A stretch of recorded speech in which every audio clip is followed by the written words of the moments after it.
Hello guys, welcome to the good chemistry.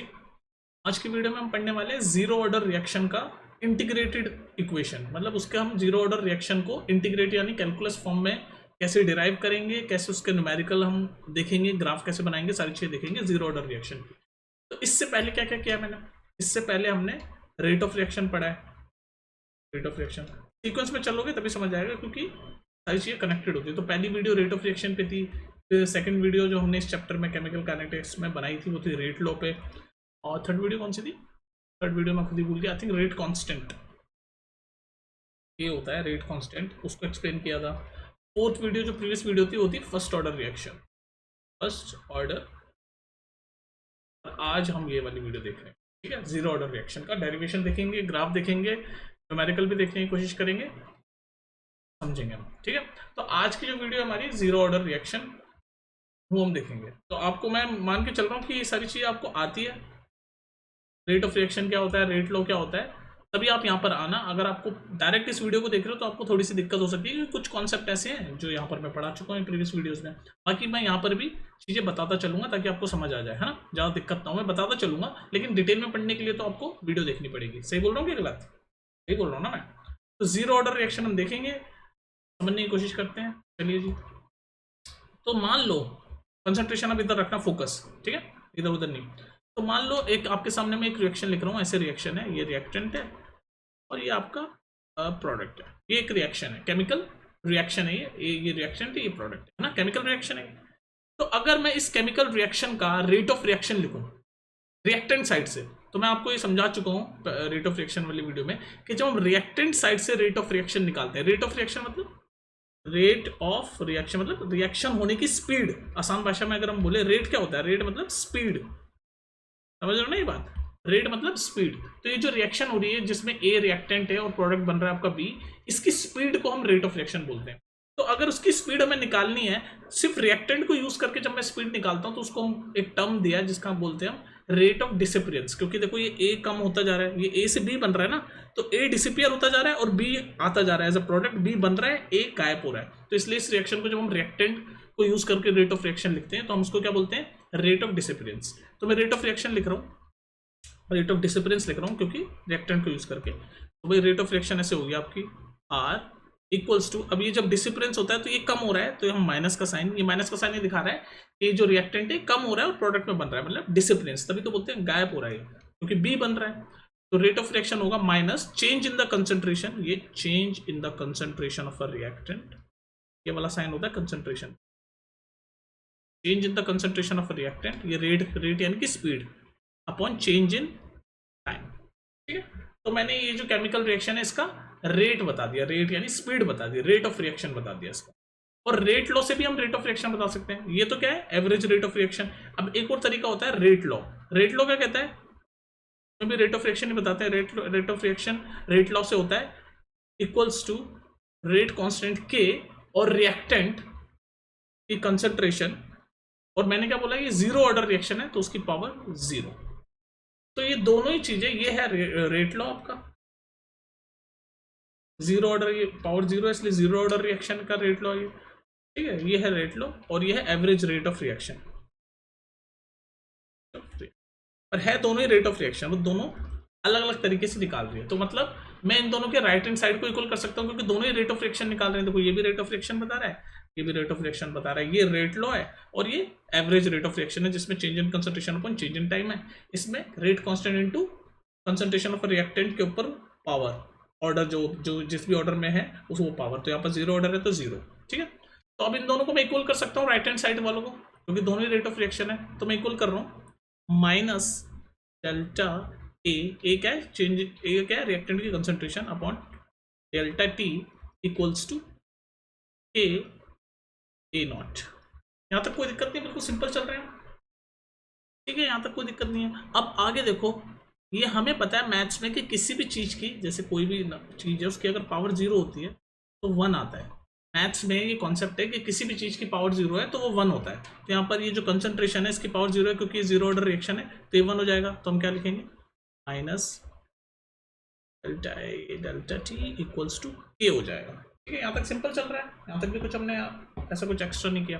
अब मुझे एक बात बताओ, ये तो एवरेज रेट ऑफ रिएक्शन है, डेल्टा आ रहा है। अगर मुझे किसी इंस्टेंट पे रेट ऑफ रिएक्शन निकालनी हो, किसी इंस्टेंट पे, जैसे फॉर एग्जांपल अगर टाइम जीरो है तो इनिशियल कंसंट्रेशन ए नॉट है, टाइम जीरो पे इनिशियल कंसंट्रेशन ए नॉट है, और किसी टाइम टी पे कंसंट्रेशन ए टी हो जाएगी। ये बात ठीक है ना? तो इंस्टेंटेनियस अगर रेट ऑफ रिएक्शन निकालना हो मुझे, इंस्टेंटेनियस, जैसे फॉर एग्जांपल टाइम जीरो पे तो इनिशियल कंसंट्रेशन ए नॉट है और किसी पर्टिकुलर टाइम टी पे कंसंट्रेशन 80 हो जाएगी, तो मेरे को इंस्टेंटेनियस रेट ऑफ रिएक्शन निकालने के लिए डेल्टा नहीं minus D A by D T करना पड़ेगा। ये इंस्टेंटेनियस रेट ऑफ रिएक्शन है। और इधर तो राइट में के ही बचा है, क्योंकि ये तो ऑर्डर ऑफ रिएक्शन की वजह से पावर जीरो थी तो 1 हो गया मैथ्स में हमारा ये कॉन्सेप्ट। तो यहाँ तक हम पहुँच गए, ठीक है। अब जरा इसको ध्यान से देखो आप, अगर मैं डी टी को उधर रीअरेंज करूँ और डी टी और माइनस का साइन भी उधर रीअरेंज करूँ, तो D concentration of A equals to minus k dot D. तो ये आप ध्यान से देखो तो डिफरेंशियल इक्वेशन बन चुकी है। क्या बन चुकी है? Differential equation. यहाँ तक आप ध्यान से देखो, ये क्या है? एक तरीके की डिफरेंशियल इक्वेशन है ये दोनों, ठीक है। इसके आगे मैं नेक्स्ट पेज पे जा रहा हूँ, इसके आगे क्या होगा, ठीक है। चलते चलो, कुछ भी मैंने अभी एक्स्ट्रा कुछ नहीं किया, बिल्कुल नॉर्मल मैथ्स की तरह मैं करता आ रहा हूँ। ये डिफरेंशियल इक्वेशन हो गई। अब इसके बाद क्या होगा नेक्स्ट देखो, ठीक है। तो यहाँ तक पहुँच गए हम। अब मैंने आपको बताया था कि किसी टाइम जीरो पे इनिशियल कंसंट्रेशन है ए नॉट और किसी पर्टिकुलर टाइम टी पे कंसंट्रेशन आपकी हो जाती है 80, ये मैंने बताया। तो इस कंसंट्रेशन को देख के मैं आपको इन दोनों को मैं क्या कर रहा हूँ, इंटीग्रेट कर दूंगा इस फंक्शन से, इंटीग्रेट कर दूंगा के कांस्टेंट है तो उसको बाहर ले लिया मैंने, इंटीग्रेट कर दिया। तो कंसंट्रेशन कैसे चेंज हो रही है? ए नॉट से 80, ए नॉट से 80, 80 ए नॉट, ठीक है, ठीक है। तो इसको मैं इंटीग्रेट कर दिया मैंने, अपर लिमिट 80 और लोअर लिमिट ए नॉट, और ये टाइम क्या है? t0 टी है, टी मतलब t0 और कोई पर्टिकुलर टाइम t। तो इसको टाइम को कैसे हम इंटीग्रेट करेंगे लिमिट से? आपका ये टाइम 0 से t, ठीक है। अब इंटीग्रेशन आपको, ये बेसिक इंटीग्रेशन आपको आना चाहिए। बेसिक इंटीग्रेशन कैसे होता है देखो, dx का इंटीग्रेशन x होता है, तो यहाँ पर dA है तो इंटीग्रेशन a ही होगा। ये आ गया a, और ये लिमिट है आपकी ए टी से ए नॉट, इसका इंटीग्रेशन t होगा तो माइनस का साइन k कांस्टेंट और ये t और इसकी लिमिट। तो अब यहाँ लिमिट लगा दूंगा मैं, फंडामेंटल ऑफ कैलकुलस। तो ये a लिमिट लगानी आती है ना, upper limit minus lower limit, तो a इसको इसमें पुट करूंगा तो क्या आएगा, ए टी माइनस, फिर इसको इसमें पुट करूंगा ए नॉट। ये नॉर्मल मैथ्स चल रही है। देखो अगर जो मैथ्स वाले बच्चे हैं उनको तो ये बहुत ईजी लग रहा होगा नॉर्मल इंटीग्रेशन, लेकिन जो मैथ्स वाले नहीं है उनको मैं थोड़ा समझाने की कोशिश कर रहा हूँ, इसलिए बिल्कुल धीरे धीरे समझा रहा हूँ। ये upper limit minus lower limit हो रहा है, तो इसको, ये जो हमारा कंसंट्रेशन ए है इसमें हम पहले ये अपर लिमिट डालेंगे तो डाल दिया 80 माइनस, फिर लोअर लिमिट डालते हैं। ये रूल है, ये फंडामेंट है, ठीक है। उसके बाद माइनस के, और ये टी में भी ऐसी लिमिट डालेंगे, तो टी में टी डालेंगे टी और ये 0 डालेंगे तो 0 हो जाएगा, तो सिर्फ के टी। तो ये आपका जो बना ना, ये बोल सकते हो आप integrated equation of zero order, calculus वाली, ठीक।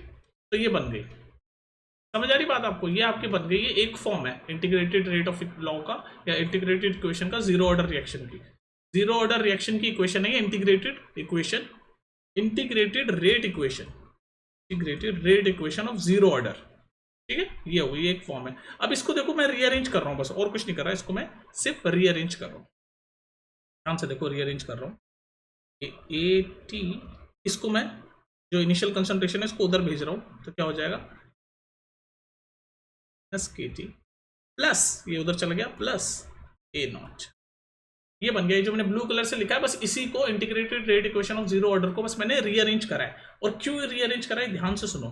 मैथ्स में एक इक्वेशन होती है स्ट्रेट लाइन की, y equals to M X plus C, ये होती है ना स्ट्रेट लाइन की इक्वेशन होती है, जिसमें m होता है आपका स्लोप होता है, ये c इंटरसेप्ट होता है। ये c लिखते हैं, कुछ लोग b भी लिखते हैं, लेकिन c मैं c से डिनोट करता हूँ। तो ये m स्लोप होता है, c इंटरसेप्ट होता है, ये y एक्सिस होता है, ये x एक्सिस होता है। तो इसको ये मैंने, ये जो स्ट्रेट लाइन की जो इक्वेशन है इसके बराबर या इसके पैरेलल करने के लिए मैंने इसको रीअरेंज किया। तो देख लो, ये y equals to M X plus C. तो अगर मैं अब यहाँ से पूछूँ आपसे स्लोप क्या है, तो ये के आपका स्लोप है, माइनस के स्लोप है आपका, ठीक है। और ये ए नॉट इनिशियल कंसंट्रेशन आपका इंटरसेप्ट है, और ये वाई एक्सिस पे हम ये कंसंट्रेशन करेंगे, और एक्स एक्सिस पे ये देखो, एक्स एक्सिस पे टाइम, एक्सिस पे टाइम। तो अब आप यहाँ से इसका ग्राफ भी बना सकते हो, ये देखो सिंपल ग्राफ, जीरो ऑर्डर का सिंपल ग्राफ। वाई एक्सिस पे क्या है, ये कंसंट्रेशन, तो ये बना दिया मैंने concentration at time t, x axis पे टाइम, और ग्राफ देखो ये एम क्या है, माइनस एम क्या है, यानी कि स्लोप क्या है आपका माइनस के, तो स्लोप नेगेटिव है, जब नेगेटिव स्लोप होता है तो ऐसे बनता है ग्राफ स्ट्रेट लाइन का, स्ट्रेट लाइन की इक्वेशन ही है ना, तो ऐसे बनता है ग्राफ, तो ये ऐसे बन गया ग्राफ आपका, ये बन गया आपका ग्राफ। और ये सी क्या है, इंटरसेप्ट, तो मैथ्स की बातें चल रही है बस, अब ये स्ट्रेट लाइन की, ये ग्राफ बन गया आपका, एम स्लोप है इसलिए ऐसे नेगेटिव नीचे, और ये नेगेटिव साइन में एक्सप्लेन करूंगा अभी आपको क्या होता है। ये नेगेटिव स्लोप में ऐसी की बनती है ग्राफ, ऐसे की बनता है ग्राफ, जैसे अभी हमने बनाया। देखो आप ध्यान से देखो, जैसे जैसे टाइम बढ़ रहा है, ये टाइम बढ़ रहा है तो आपकी कंसंट्रेशन कम होती जा रही है, ये कंसंट्रेशन ऑफ द रिएक्टेंट कम हो रही है ना, देख लो ग्राफ ऐसे नीचे जा रहा है, तो नेगेटिव साइन ये दिखा रहा है कि ग्राफ कंसंट्रेशन धीरे धीरे कम हो रही है, ठीक। और सी क्या होता है, इंटरसेप्ट, तो इंटरसेप्ट मतलब जहां पर ये ग्राफ वाई एक्सिस को काटता है, ये जो मैं सर्कल कर रहा हूँ इसको बोलते हैं इंटरसेप्ट, यहाँ से यहाँ तक की जो लाइन होती है इसको बोलते हैं इंटरसेप्ट। तो ये कहाँ पर काट रहा है, ए नॉट पे, तो ये वाला पार्ट आपका है ए नॉट, यानी कि इनिशियल कंसंट्रेशन। तो आप ध्यान से ग्राफ से देख सकते हो, ये इनिशियल कंसंट्रेशन है, जैसे जैसे टाइम बढ़ रहा है, यहाँ से टाइम बढ़ रहा है ना, ये ऐसे जैसे जैसे टाइम बढ़ रहा है ऐसे कंसंट्रेशन, ये इनिशियल कंसंट्रेशन ए नॉट थी, और फिर धीरे धीरे धीरे धीरे धीरे ये कम हो रही है, कंसंट्रेशन कम हो रही है, क्योंकि कंसंट्रेशन का ग्राफ वाई एक्सिस पे ऐसे और ये नीचे नीचे जा रहा है। तो ये आपका ग्राफ है, और ये स्लोप आपकी है माइनस के यानी कि रेट कांस्टेंट। तो समझ आ गया आपको, हमने यहाँ से ग्राफ सीख लिया, ये y equal to M X plus C, ये मैथ्स का कॉन्सेप्ट है, स्ट्रेट लाइन का, ये स्ट्रेट लाइन की इक्वेशन होती है, स्ट्रेट लाइन इक्वेशन, इसकी इक्वेशन होती है मैथ्स में, स्ट्रेट लाइन की इक्वेशन होती है। तो बस ये मैथ्स की इक्वेशन के बराबर करके इसको ऐसे ग्राफ बना दिया मैंने, ये ऐसे स्ट्रेट लाइन बन गई नहीं है, और स्लोप इसका नेगेटिव है तो ऐसे नेगेटिव, और नेगेटिव स्लोप क्यों है मैंने आपको बताया कि देखो इनिशियल कंसंट्रेशन ए नॉट, और फिर ऐसे धीरे धीरे जैसे जैसे टाइम बढ़ रहा है कंसंट्रेशन, ये देखो ना ग्राफ ऐसे ऐसे जा रहा है, तो कंसंट्रेशन कम हो रही है, ये वाई एक्सिस पे कंसंट्रेशन है ना, तो ऐसे ऐसे कम हो रही है। तो ये आपका क्या है, ग्राफ भी बन गया। अब देखो इस इक्वेशन को मैं, ये जो इक्वेशन है इंटीग्रेटेड रेट इक्वेशन को, इसको दोबारा लिख रहा हूँ मैं, अगर ध्यान से देखो इंटीग्रेटेड रेट इक्वेशन को दोबारा लिख रहा हूँ मैं, A T minus A naught minus k T, ठीक है, यही है, उसको तो मैंने यहाँ पर यही लिखी है ना, दोबारा से देख लो ये लिख दी, बस इसको रीअरेंज कराते हैं स्ट्रेट लाइन के पैरेलल बना के, ताकि हम ये ग्राफ बना सके, जो कि हमने बना दिया। अब देखो हम यहाँ से इसी इक्वेशन से हम रेट कांस्टेंट की वैल्यू भी निकाल सकते हैं, रेट कांस्टेंट, इसी इक्वेशन से रेट कांस्टेंट की वैल्यू निकालेंगे, देखो कैसे, ये है आपका। अब आप ध्यान से इसको देखो, बस नॉर्मल इसमें मैच करके आप यहाँ से के की वैल्यू निकाल लो, तो के की वैल्यू क्या होगी, तो मैं साइन चेंज कर रहा हूँ, देखो तो साइन चेंज करूंगा तो ए नॉट, साइन चेंज कर रहा हूँ बस, ये माइनस का साइन हटा रहा हूँ, तो इधर भी माइनस का साइन हटाऊंगा तो उल्टा हो जाएगा साइन, पर नॉर्मल मैथ चल रही है, ए नॉट माइनस ए टी हो जाएगा, और यहाँ से के टी हो जाएगा, और यहाँ से के की वैल्यू क्या आ जाएगी आपकी, A naught minus A T upon T. तो देख लो यहाँ से आपका ये रेट कांस्टेंट का फॉर्मूला भी मिल गया, रेट कांस्टेंट भी आप निकाल सकते हो, रेट कांस्टेंट। और ये किसका formula, rate constant of zero order reaction. यहाँ पर जीरो ऑर्डर से हमने किया था, फर्स्ट ऑर्डर का हमने फर्स्ट ऑर्डर में देखा प्रीवियस वीडियो में, यहाँ पर हम जीरो ऑर्डर का देख रहे हैं, rate constant of a zero order reaction, जिसमें ए नोट क्या है, initial concentration of the reactant, A note क्या होता है, initial concentration of the reactant, eighty क्या है, concentration of a reactant at any time t, concentration of the reactant any time t, और ये t क्या है, टाइम, ठीक है, और k आपका है रेट कांस्टेंट, ठीक है। तो ये हमारा पूरा का पूरा डेरिवेशन हो गया जीरो ऑर्डर रिएक्शन का, इंटीग्रेटेड रेट इक्वेशन का पूरा डेरिवेशन देखा, फिर हमने उसी डेरिवेशन से हमने के का फॉर्मूला भी निकाला जीरो ऑर्डर रिएक्शन में, के मतलब रेट कांस्टेंट का। अब एक हम छोटा सा न्यूमेरिकल देख लेते हैं, छोटा सा न्यूमेरिकल। चलिए गाइस ये क्वेश्चन देखो, the rate constant of a zero order reaction, तो हमें बता तो दिया भाई इन्होंने ये जीरो ऑर्डर रिएक्शन है, ठीक है, और रेट कांस्टेंट की वैल्यू बता रखी है, ये ए में हमें दे रखा है कंसंट्रेशन, तो ये जीरो ऑर्डर रिएक्शन का रेट कांस्टेंट बता रखा है। तो अभी हमने प्रीवियसली रेट कांस्टेंट का फॉर्मूला देखा, ए में ही उसने भी बता रखा है, ए मतलब किसी रिएक्टेंट की कंसंट्रेशन उसने ए टर्म में दे रखी है। तो फॉर्मूला क्या हमारा, A naught minus A T upon T. Rate constant का फॉर्मूला लिख लेते हैं हम पहले। रेट कांस्टेंट का फॉर्मूला मैं लिख लेता हूँ, A equals concentration of a reactant initial concentration minus concentration of a reactant at particular time T, या फिर बोल लो फाइनल कंसंट्रेशन अपॉन टाइम। ये हमारा रेट कांस्टेंट का फॉर्मूला है, अभी हमने डिराइव किया इसको, ठीक है। इसी को यूज करके हम ये फॉर्मूला ये न्यूमेरिकल सॉल्व करेंगे। तो ये क्या रखा है कि ये जो आपकी कंसंट्रेशन है, जो भी जीरो ऑर्डर रिएक्शन की जो कंसंट्रेशन है उसमें रेट कांस्टेंट की वैल्यू दे रखी है। तो के की वैल्यू दे रखी है हमें 0.0030 मोल पर लीटर पर सेकेंड। कोई दिक्कत नहीं है, हमें दे दी कंसंट्रेशन की रेट कांस्टेंट की हमें वैल्यू दे दी। फिर ये पूछ रहा है how long will it take, मतलब टाइम की हमसे वैल्यू पूछ रहा है, time how long will it take for the initial concentration इतनी, और फाइनल कंसंट्रेशन या फिर concentration after some time t, हम बोलते हैं एटी, वो कितनी दे रखी है 0.075, और ये मोलार। हमें पता है कंसंट्रेशन किस में होती है, मोल पर लीटर में होती है, तो उसको हम मोलार भी बोल सकते हैं। तो कंफ्यूज मत होना, कैपिटल एम क्या लिखा हुआ है, मोल पर लीटर या कैपिटल एम मोलार बोल ले, बात एक ही है, वो आपका यूनिट होती है कंसंट्रेशन। तो हमें ये सारी चीजें दे रखी है और हमें टी पूछ रहा है, तो डायरेक्ट बस हमें इस फॉर्मूले में पुट करना है जो भी हमने ड्राइव किया, तो बस पुट कर दो। तो के की वैल्यू हम पुट कर रहे हैं 0.0030 equals to a naught initial concentration कितनी है 0.10 minus concentration after time t यानी कि फाइनल कंसंट्रेशन कितनी है 0.075, और टाइम टी हमें निकालना है भाई। बस इसको सॉल्व नहीं कर सकते, तुम सॉल्व कर दो। तो टी इक्वल्स टू जो टाइम टी है 0.10 माइनस 0.075 वन में 0.0030। बस आपको ये मैथ्स करनी है, अब आपका टाइम आ जाएगा, टाइम सेकंड्स में आएगा, वो यूनिट है। इसको सॉल्व कर दो बस, अब ठीक है, इसको सॉल्व कर लेना आप, जो भी आप सॉल्व करोगे वो आंसर आ जाएगा। कर लोगे ना सॉल्व कर लेना आप, इसका आंसर आ जाएगा आपका। चलो आंसर आप खुद लिखना, देखते हैं क्या आंसर आएगा इसका। आंसर आप कमेंट सेक्शन में लिखना, ठीक है, सेकंड्स में आएगा। तो आपको समझ आएगा कैसे कैसे initial concentration of a reactant, final concentration ही बोल लो, या फिर concentration after some time T, ऐसे ही बोल सकते हैं। कुछ टाइम भाई इनिशियल कंसंट्रेशन इतनी थी, फिर कुछ टाइम के बाद कंसंट्रेशन इतनी हो गई, मतलब फाइनल कंसंट्रेशन बोल लो, और अपॉन टाइम टी दिखाता है आपका रेट कांस्टेंट। ये रेट कांस्टेंट था, और हमने डेरिवेट किया था इंटीग्रेटेड रेट ऑफ इक्वेशन। कैसे डेरिवेट की थी, ये ऐसे, concentration after time t minus initial concentration is equal to minus k t. तो कैसे भी फॉर्म से आपसे न्यूमेरिकल पूछ सकता है, इस वाली फॉर्म से पूछ सकता है, इस वाली, ये तो बस रीअरेंज करा है आपको स्ट्रेट लाइन के लिए ताकि हम ग्राफ बना पाए, ये तो इसलिए रीअरेंज करी थी। तो किसी भी फॉर्म में वो आपसे क्वेश्चन पूछ सकता है, ठीक है, न्यूमेरिकल पूछ सकता है। उम्मीद कर रहा हूँ आपको ये समझ आ गया जीरो ऑर्डर रिएक्शन। नेक्स्ट हम पढ़ेंगे हाफ लाइफ। अभी हमने क्या पढ़ा, इस प्रीवियस वीडियो में हमने पढ़ा था integrated rate equation of first order, इस वीडियो में हमने पढ़ा integrated rate equation of zero order. अब हम पढ़ेंगे half life of first order and zero order, दोनों, दो वीडियो बनाएंगे उसके भी अलग अलग, ठीक है, उसके भी न्यूमेरिकल देखेंगे। चलो फिर मिलते हैं नेक्स्ट वीडियो में, टेक केयर।